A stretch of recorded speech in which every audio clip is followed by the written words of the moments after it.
Assalamualaikum warahmatullahi wabarakatuh. Saya Haris Munawar dari Prodi KPI Stain Tengku di Rudeng, Melabu. Jadi pada kesempatan kali ini saya akan mempresentasikan makalah yang berjudul Hak dan Kewajiban WNI. Kalau kita bicarakan tentang hak dan kewajiban warga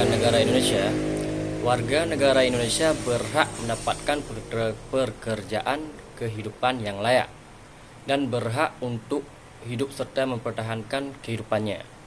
Contoh, berhak memeluk agama yang diyakininya serta menjalankan kewajiban agamanya. Dan berhak mendapat serta menggunakan fasilitas kesehatan, misalnya BPJS Kesehatan. 1. Pengertian pelanggaran HAM di Indonesia. Setiap manusia memiliki hak, entah itu bayi maupun lansia, miskin atau kaya, muda atau tua. Akan tetapi, sebenarnya ada satu hak yang paling dijunjung dalam setiap manusia dan eksistensinya sudah ada sejak kita berada dalam kandungan.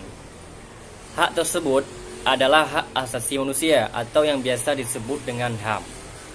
HAM secara umum adalah hak-hak dasar yang memiliki oleh setiap insan yang lahir di dunia sebagai karunia Tuhan serta harus dihormati dan ditegakkan. HAM tidak dapat dicabut serta bersifat hakiki dan universal bagi semua manusia. Dalam Undang-Undang Nomor 39 Tahun 1999, pelanggaran HAM adalah setiap perbuatan seorang atau kelompok orang termaksud aparat negara baik disengaja maupun tidak disengaja atau kelalaian yang secara umum melawan hukum, mengurangi, menghalangi, membatasi dan mencabut HAM. Seorang atau kelompok yang dijamin oleh undang-undang ini dan tidak mendapat atau dikhawatirkan tidak akan memperoleh penyelesaian hukum yang adil dan benar berdasarkan mekanisme hukum yang berlaku. Pertanggungjawaban atas sebuah pelanggaran HAM itu terdiri dari dua. 1. Pertanggungjawaban perorangan.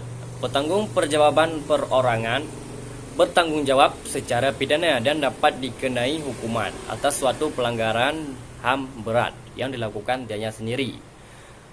Termasuk dalam hal ini adalah setiap orang yang melakukan percobaan, pemufakatan jahat dan pembantuan untuk melakukannya. Pelanggaran HAM berat dipidana dengan pidana yang sama ketentuan bagi pelaku perbuatan sebagai mana yang dimaksud dalam pasal 36 sampai dengan pasal 40 Undang-Undang Nomor 26 Tahun 2000 tentang Pengadilan HAM.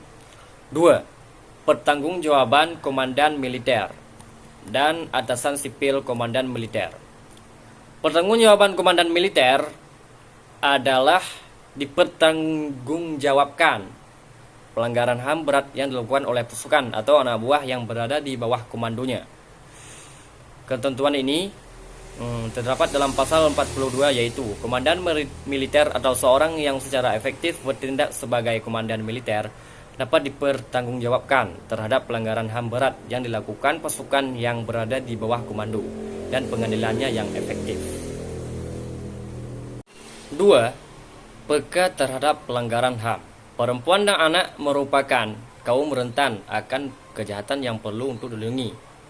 Anak adalah bagian yang tidak terpisahkan dari keberlangsungan hidup manusia dan keberlangsungan sebuah bangsa dan negara. Dalam Konstitusi Indonesia, anak memiliki peran strategis yang secara tegas menyatakan bahwa negara menjamin hak setiap anak atas kelangsungan hidup, tumbuh dan berkembang serta atas perlindungan dari kekerasan dan diskriminasi. Oleh karena itu, kepentingan terbaik bagi anak patut dihayati sebagai kepentingan terbaik bagi kelangsungan hidup umat manusia. Setiap anak mempunyai harkat dan martabat yang patut dijunjung tinggi dan setiap anak yang terlahir harus mendapatkan hak-haknya tanpa anak tersebut meminta. Hal tersebut sesuai dengan ketentuan Konvensi Hak Anak atau Convention on the Right of the Child yang diratifikasi oleh pemerintah Indonesia melalui keputusan Presiden nomor 36 tahun 1990. Kemudian juga dituangkan dalam Undang-Undang Nomor 4 tahun 1979 tentang kesejahteraan anak dan Undang-Undang Nomor 23 tahun 2002 tentang pelindungan anak yang kesemuanya mengembangkan prinsip-prinsip umum perlindungan anak, yaitu non-diskriminasi. Kepentingan terbaik bagi anak, kelangsungan hidup dan tumbuh kembang, serta menghargai partisipasi anak. Selain itu, terhadap perempuan, kekerasan dalam rumah tangga atau biasanya disebut KDRT merupakan suatu masalah yang sudah lama terjadi di tengah-tengah masyarakat. Bagaimana contohnya fenomena gunung es. KDRT atau biasanya juga disebut sebagai kekerasan domestik atau domestic violence merupakan suatu masalah yang sangat khas karena KDRT terjadi pada semua lapisan masyarakat, mulai dari masyarakat berstatus sosial rendah sampai masyarakat berstatus sosial tinggi. Sebagai besar, korban KDRT adalah perempuan, apakah istri atau anak perempuan, dan pelakunya biasanya ialah suaminya sendiri, walaupun ada juga korban justru sebaliknya, atau orang-orang yang tersubordinasi di dalam rumah tangga itu. Kekerasan dalam rumah tangga KDRT adalah persoalan yang rumit untuk dipecahkan. Ada banyak alasannya. Boleh jadi pelaku KDRT benar-benar tidak menyadari bahwa apa yang telah ia lakukan adalah merupakan tindak KDRT. Pelaku menyadari bahwa perbuatan yang dilakukan merupakan tindakan KDRT, hanya saja ia mengabaikan lantaran berlindung diri. Ketidakadilan gender terwujud dalam berbagai bentuk ketidakadilan, seperti marginalisasi atau proses pemiskinan ekonomi, subordinasi atau anggapan tidak penting dalam keputusan politik, pembentukan stereotip atau pelabelan negatif. Kekerasan atau biasanya disebut violensi, beban kerja lebih panjang dan lebih banyak. Burden, kekerasan yang disebabkan oleh bias gender, disebut juga dengan gender related violensi. Kepolisian tentunya memiliki peran dalam menurunkan tindak pidana kekerasan terhadap perempuan dan anak-anak. Dengan demikian, berdasarkan fungsi penegak hukum, kepolisian Resor Wonosobo tentunya perlu menyiapkan serangkaian strategi untuk menekan tindak pidana kekerasan terhadap perempuan dan anak.